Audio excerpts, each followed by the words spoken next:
ಚಲಿಸುತ್ತಿದ್ದ bike ಮೇಲೆ ವಿದ್ಯುತ್ ಕಂಬ ಬಿದ್ದು ಅವಘಡ, ಬೈಕ್ ಸವಾರ ಪ್ರಾಣಾಪಾಯದಿಂದ ಪಾರು.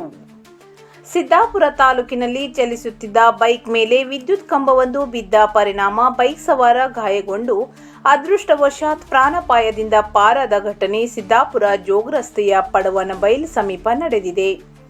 ಗಾಯಗೊಂಡ ಬೈಕ್ ಸವಾರನನ್ನು ಹನಜೀರಿ ಗ್ರಾಮದ ದೇವೇಂದ್ರ ಗೊಂಡ ಎಂದು ಗುರುತಿಸಲಾಗಿದೆ.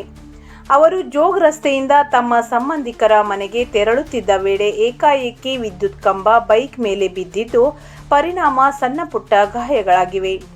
ಘಟನೆ ನಡೆದ ಕೂಡಲೇ ಸ್ಥಳೀಯರು ಸ್ಥಳಕ್ಕೆ ಧಾವಿಸಿ ಗಾಯಾಳುವಿಗೆ ಪ್ರಾಥಮಿಕ ಆರೈಕೆ ಒದಗಿಸಿ ನೆರವಾಗಿದ್ದಾರೆ. ಘಟನೆಯಿಂದ ಕೆಲಕಾಲ ರಸ್ತೆ ಸಂಚಾರದಲ್ಲಿ ಆತಂಕದ ವಾತಾವರಣ ನಿರ್ಮಾಣವಾಗಿತ್ತು. ಅದೃಷ್ಟವಶಾತ್ ಬೈಕ್ ಸವಾರ ಗಂಭೀರ ಗಾಯಗಳಿಂದ ಪಾರಾಗಿದ್ದು ಹೆಚ್ಚಿನ ಅನಾಹುತ ತಪ್ಪಿದೆ ಎಂದು ಸ್ಥಳೀಯರು ತಿಳಿಸಿದ್ದಾರೆ.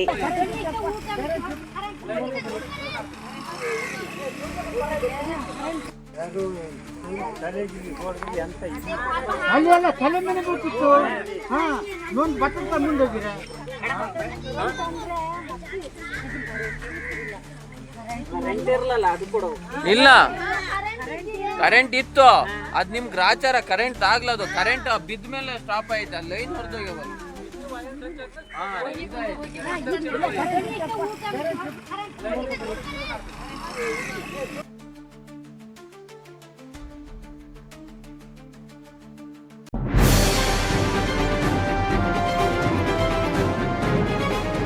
ಇದು ಖಾಲಿ ಡಿಜಿಟಲ್ ವಾಹಿನಿ, ಸತ್ಯ ಮತ್ತು ಸ್ಪಷ್ಟ ಸುದ್ದಿ.